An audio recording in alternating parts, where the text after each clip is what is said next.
I thought this was really interesting. This was a story that appeared in the Tribune. The title really caught my eye, of course. What could unlock LDS church growth in Japan? 2 words, says a scholar in a new book. And those 2 words are green tea. On the surface, what do you think about that, Bill? Just that headline. Yeah, the wisdom is something that ought to follow. Yeah.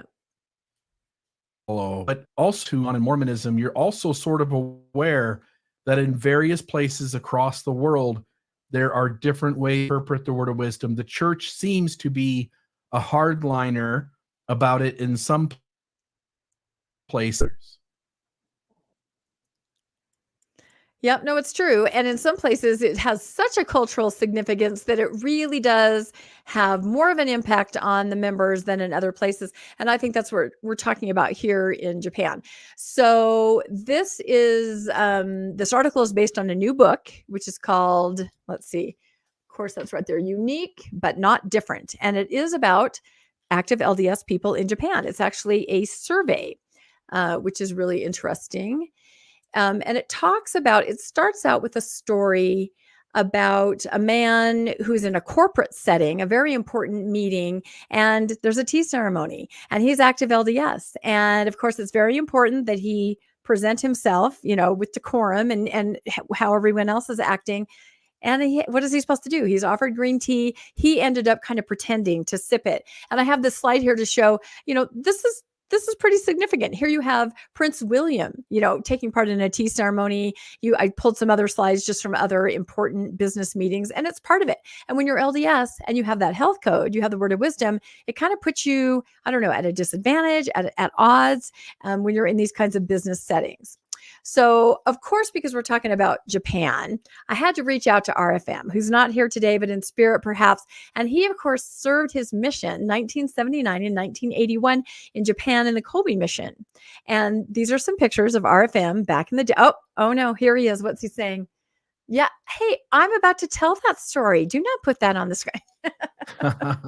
Yes, I got this great story from RFN. So he serves, I asked him, I said, hey, I'm doing a thing on green tea. Do you have any stories like that? He goes, oh boy, do I ever. And that's what he just said. He said he had a whole family ready to be baptized, but they just couldn't get past the green tea issue. And I can understand it because it really does it sets you apart, I think, from anybody else. And it can cause so many problems socially. So my slide here says, as for me and my house, we will serve tea. And so I think that RFM did not baptize that family simply from the issue of green tea. The other story, I asked him, did you ever have a situation where you were asked to drink green tea? And he said, oh yeah. He said that he and his companion went to an apartment and they were teaching someone and they were offered green tea. Of course, they politely declined. And the gentleman took a samurai sword off the wall and threatened to chop them up into little bits if they wouldn't drink the tea. So, of course, my slide says drink tea or die. And from RFM's perspective, he said he was ready to die. He was ready to follow the word of wisdom to death. So I don't know how he feels now about that, but I think you see how seriously people took that. It's just a dividing line, I think, in Japan. So I thought those were great stories from RFM. Had you heard those before, Bill? I don't know. I've heard a lot of stories from RFM. I don't think so. Yeah. Not those. Yep, probably not. Okay, so like I said, this is based on a book. It's based on data gathered from a lengthy survey that they sent out to active LDS members in Japan. And they had about between 440 and 530 responses. And they focused their efforts for this survey on LDS members that attended regularly. So they said about 20% of the country's 130,000 Latter-day Saints. So I thought that was kind of interesting. I kind of crunched the stats there. So there's 126-ish million people in Japan. 130,000 are Latter-day Saints. So that's 0.103% of the population of Japan. The survey focused on 20% of the LDS that attended regularly. That would be 26,000 or about 0.021 of the population. So there's your survey group right there. I just thought those numbers were really interesting. You don't always see those numbers put out so clearly. So I thought that was good. So they sent questions to everybody just to kind of get a picture of what it was like to be active LDS and living, working in Japan. They said that the picture that emerged is one of a devout core who are more politically diverse, but more socially conservative than their US counterparts, and for whom their religious identity, as in the case of the executive that we talked about at the beginning, who would not drink the green tea, religious identity comes first, and that trumps their cultural Japanese identity. And I thought that was really interesting. The religious identity, at least those that responded to this survey, and anecdotally comes first. So the study respondents, their party affiliation politically ran the gamut from very, very conservative to communist, with a slight majority claiming no party at all. So in this way, Japanese Latter-day Saints essentially reflect the national landscape politically. However, politics have absolutely no role play in the religious ideology. And I found that very different than here, perhaps, where your politics, they bleed into your religious ideology. Sometimes there's no way to tell the difference in lots of cases. So I thought that was really interesting. So the example they give is in the United States in recent weeks, there have been a lot of petitioning of the church informally, social media, on certain different policies for women, patriarchy, power, priesthood. Women have been very vocal. And the overwhelming majority of Japanese LDS people have no interest in that. They don't really seem interested at all in these issues of power, struggle, patriarchy, women. They're more traditional in their gender roles. And I've talked to other friends that have served missions or lived in Japan, and they have said that that is the case. So we have a couple graphs. I thought this was really interesting. So the researchers asked 2 questions. The first question was, women do not have enough say in church. Okay. So they wanted to know if people agreed or disagreed, right? So if you look at this graph, it's almost like they don't care. No, we don't think that women don't have, I'm going to use a double negative.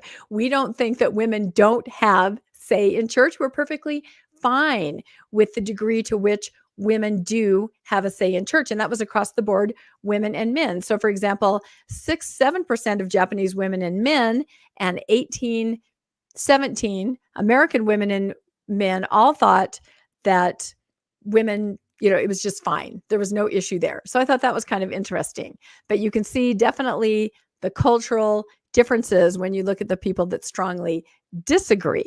So I thought that was very interesting. The other question they ask is the fact that women do not hold the priesthood sometimes bothers me. And you can see the disagreement, right? Again, it's almost like they don't care. They certainly don't care as much as perhaps people in the US care. They are not bothered. Again, the 1 to 5% Japanese men and women, respectively, and the 18 to 19% American men and women agreed that it just doesn't bother them. So I thought that was kind of interesting. So if we delve a little further into that, another issue, of course, really hot button issue here in the United States is the LGBTQ issue. A similar theme emerges here with same-sex marriage. Around 1 in 4 Japanese respondents agreed with the statement, I support same-sex marriage as the right of a citizen, even though I have doctrinal reservations. So 1 in 4 supported that. In contrast, nearly half of U.S. Latter-day Saints, and we've talked about this before on the newscast, support allowing same-sex marriage within the church. So again, why the difference? That's the question. Why the difference, Japan and here? And according to this book, Japanese society as a whole tends to accept traditional gender roles more than many Americans. That's part of it. The authors have theorized. Another part has to do with the degree of loyalty to the church, which is found in active Japanese members when compared to their American peers. Being Christian, let alone Latter-day Saint, renders believers a tiny minority with the island's nation of over 125 million populace. Members in the Utah Bay faith, with its Western-style worship and critically its restrictions on tea, come with a steep social cost. As we talked about before, I gave some examples for many Japanese American Latter-day Saints, and most fall away, leaving only the most devout hardcore behind in the pews. And that makes sense. So the people they're surveying, just because of those reasons, are probably some of the more devout and the more hardcore. In short, he says Japanese members are simply more committed than their American peers, and they have hypothesized that the church is acting as the preeminent moral authority in their lives. Simply put, when the church leaders rise to the pulpit and declare that God has called men to preside and same-sex marriage is a sin, they're going to listen, and that's going to be their opinion. So really interesting findings, I thought. One last thing, it said that researchers estimate that about 20% of the nation's 130% members attend the worship service, and that growth rates have been fairly we're zooming in and out, been fairly stagnant over the last couple years. And they pin this phenomenon on a declining birth rate, elderly deaths, emigration, and most of the other religious groups in Japan have also started to see a decline. And they have some suggestions, as the title, if we think back to that, indicates, to invigorate Latter-day Saints in Japan. And some of their suggestions are interesting. They say, make the church less American, starting by removing all the English translated words from church vocabulary. Like, and I'm going to butcher this, I should have looked this up ahead of time, but bishop is bishopu, things that just sound strange in translation. Make it more acceptable and make it sound more normal. Ministering, ministratari. I know I'm butchering this. It's probably in the comments are blowing up. But again, the idea is find a word that means ministering, that's culturally acceptable, and change the language so it doesn't set you apart so much when you're talking like that.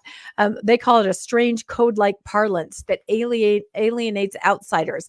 And I think that makes complete sense. Another thing, I thought this was a great point. The youth in Japan, and my co-host Landon on Mormonish, he spends a lot of time in Japan for work. And he says this is true. The youth are busy day and night with school activities. It is extremely intense. So the authors suggest maybe be more flexible in church attendance, church activities, especially things for youth, because there is so much required of the youth in terms of scholarship and school that keeping up with the church, you're going to butt heads there. That's going to be a problem.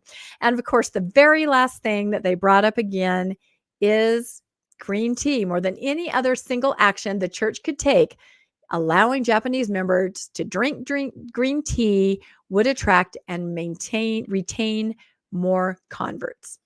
So there it is. And it's all based on the Word of Wisdom, which, if you really know the history of the Word of Wisdom, and I'm sure you've podcasted on this, it's all based on that, which is not what it seems to be. So any thoughts on that, Bill? I thought that was just really interesting. Just the gender roles, the following the church leaders over cultural or political norms, and just the green tea.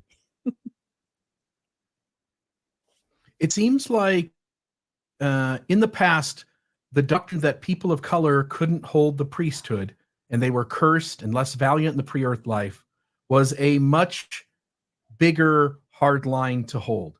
And they had no problem changing that when it meant time for the church to grow a little bit more, areas that were predominantly people of color.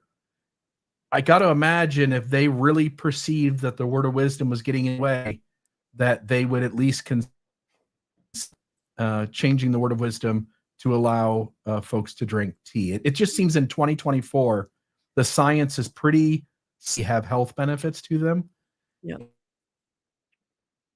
And seems like if, are we going to hold that for another 100 years, another 500 years? Seems sort of strange to me to fly in the face of what medical science says about these substances. Yeah, I think so too. And I think this almost goes back to garments. These things that you thought were being relaxed in the questions, things that they might just let slide so that just culturally, it's a don't ask, don't tell. And again, I thought coffee, I thought green tea, I thought all that might kind of go that way, where it was up to your personal interpretation and up to, you and your doctor kind of a thing. And again, they're doubling down on all that. And these are very specific control issues. I thought when you put the questions up at the beginning about, being honest, or it's all very open to interpretation. These questions are not when they phrase them in a certain way. Do you put garments on? That's a yes or no. Are you wearing them or not? Are you having a mug of coffee or tea? That's very specific. There's no room for interpretation on that. So they seem to be doubling down on the things that they can control like that, where it's a yes or a no. The other things, wiggle room. Am I honest in all my dealings? Open to interpretation. In high demand fundamentalist religion, these sorts of things, and until Mormonism decides it no longer wants to be a cult, and the nice way of saying it is a high demand fundamentalist religion, they're going to continue doing business as usual. Yep, I think so. No, I mean, I have a extended family member who was having some issues where the doctor said, I'm going to prescribe to you 2 cups of coffee a day, and this will really help you with the issues that you're having. And the family member would not do it. And the doctor said, well, then I'm going to have to prescribe some more harsh, something that isn't natural. You're going to have to take some medications, and that's going to be worse for you on your system and the outcome. And the family member chose that instead of trying something that's completely natural, not only not harmful, but really good for you. So I don't know. Yeah, totally. Yeah. Totally.